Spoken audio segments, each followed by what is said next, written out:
1315. A French king, Philip V, needs money for a war he is already losing. He has no gold left in the treasury. His army is unpaid. His creditors are silent, except one. A trading house in Florence, not a government, not a crown, sends him a document, not gold, not silver, a piece of parchment, 80 words, a wax seal in the lower corner. And with that document, Philip gets his war. Here is what history skips. That parchment did not represent money already moved. It created purchasing power in a city Philip had never visited, through a network he did not control, under terms written entirely by someone else. The Medici did not lend gold to kings. They lent permission to spend gold that didn't exist yet. And buried inside that permission, in a clause most monarchs never read, was the actual mechanism of control. By the time Philip understood what he had signed, the debt was already political. This is how a Florentine banking house, without an army, without a title, without a single acre of sovereign land, became the most powerful financial institution in 15th century Europe. Not through war, not through inheritance, through a piece of paper. And what was written inside it? To understand what the Medici built, you need to understand the problem they were solving. Medieval Europe ran on metal, gold, silver, coin. If you needed to move wealth across a continent, from Florence to London, from Bruges to Lyon, you moved it physically. Armed escort, weeks of travel, enormous risk. Merchants were robbed, ships sank, armies seized cargo. The church complicated things further. Usury, lending money at interest, was a sin, which meant that anyone who needed capital for a war, a trade route, or a building project had very few legitimate options. The system was slow, dangerous, and geographically limited. Into this system, in 1397, Giovanni di Bicci de' Medici formally established the Medici Bank in Florence. This is the founding date most history books use. But what they don't explain is that Giovanni didn't invent banking. He systematized something that had been developing in fragments across Florentine merchant culture for nearly a century, and then scaled it into an architecture no one had seen before. The instrument at the center of that architecture was the lettera di cambio, the letter of credit. The concept was not new. Arab traders had used similar instruments across the Mediterranean for generations. What the Medici did, and what made their version categorically different, was turn it into a network product, a thing whose value increased with every new node added to the system. Here is the core mechanic. A merchant in Florence wants to pay a supplier in Bruges. Instead of loading a cart with gold, he walks into the Medici office in Florence, deposits his money, and receives a letter. That letter, authenticated, sealed, written in specific contractual language, instructs the Medici branch in Bruges to pay the equivalent sum to whoever presents it. No gold moves, no convoy, no risk of theft, no border crossing with valuables. The letter moves, and the letter is the money. But here is where it gets more interesting. The letter of credit solved a logistics problem. What the Medici understood, and what almost no one else grasped at the time, is that it also solved a political problem, because the letter only worked if both ends of the transaction trusted the issuer. Trust was the product, not gold, trust. And trust, unlike gold, could be manufactured, it could be maintained, and crucially, it could be withdrawn. Let's look at the actual mechanism, because this is the part that history books skip entirely. A standard Medici letter of credit contained several elements: the sum, the currency, and here is the first layer of sophistication: currency conversion built directly into the instrument. The exchange rate was set by the Medici, not by the market, not by the king, by the family in Florence. This is not a small detail. In the 15th century, Europe had no unified currency. Florins, ducats, pounds, livres, dozens of currencies with fluctuating values and no reliable exchange mechanism. The Medici letter of credit fixed the conversion rate at the moment of issuance, which means the Medici decided, invisibly, on paper, how much a French king's money was worth in England. Kings signed these letters without fully understanding this clause, because the clause wasn't about fraud. It was framed as a service, a convenience. We'll handle the conversion for you, Your Majesty. And they did, at the rate that suited Florence. Now add the second layer. The Church's prohibition on usury, charging interest, was real and enforced. Lenders who charged explicit interest risked excommunication, which was not a metaphor. Excommunication meant no sacraments, no Christian burial, social and commercial death.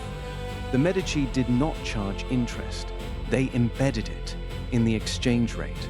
The difference between the rate at which they accepted a deposit and the rate at which they paid it out in another city was the interest, disguised as a currency service, perfectly legal, fully documented. This is the clause that nobody was supposed to read too carefully. By 1435, the Medici network spanned 8 cities: Florence, Venice, Rome, Geneva, Bruges, London, Lyon, and Avignon. Each branch operated with partial financial independence, its own books, its own P&L, its own local manager called a fattore. The branches were not subsidiaries in the modern sense. They were structured as separate partnerships, with the Florence parent holding a majority stake. This was not an accident. If a branch failed, if the London office made bad loans to an English nobleman who defaulted, the liability was contained. The Florence core was protected. This is 15th-century limited liability architecture, built before the concept had a name. But this same structure, the thing that protected them from single failures, contained a flaw, and that flaw would eventually bring the entire network down.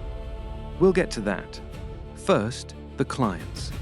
Because the letter of credit required trust in the issuer, the most valuable clients the Medici could have were not wealthy merchants. They were sovereigns. A king as a client was the ultimate trust signal. It told every other user of the network, merchant, bishop, noble, that this instrument was backed by the highest possible authority. The Medici understood this early. They became the official bankers of the papacy in 1412 under Giovanni di Bicci and held that relationship, with interruptions, for nearly 70 years. What did banking the Pope actually mean? The Catholic Church collected revenue across all of Europe: tithes, indulgence fees, Peter's pence, taxes from clergy. Moving that revenue from England, France, Germany, and Hungary back to Rome, physically, would have been a logistical catastrophe. The Medici moved it on paper. Their branches collected church revenue locally, issued letters against those deposits, and the money arrived in Rome, without ever leaving a vault.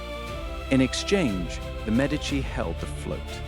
The time between when a branch collected church funds and when the obligation was settled in Rome, that window, sometimes weeks, sometimes months, the Medici used those funds for other lending operations.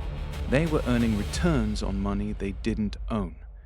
If that sounds familiar, it is because it is the structural precursor of fractional reserve banking, the system your bank runs on today. By the 1460s, the Medici Bank was at its operational peak. Cosimo de' Medici, Giovanni's son, had refined the system, expanded the network, and added one more dimension that the letters of credit made possible: political leverage through selective access. If you were a king who needed to finance a war and the Medici decided not to issue your letter of credit, you didn't just lose a banker, you lost access to the entire network. Every merchant who traded through that network, every supplier who trusted those letters, every city where the Medici had a branch.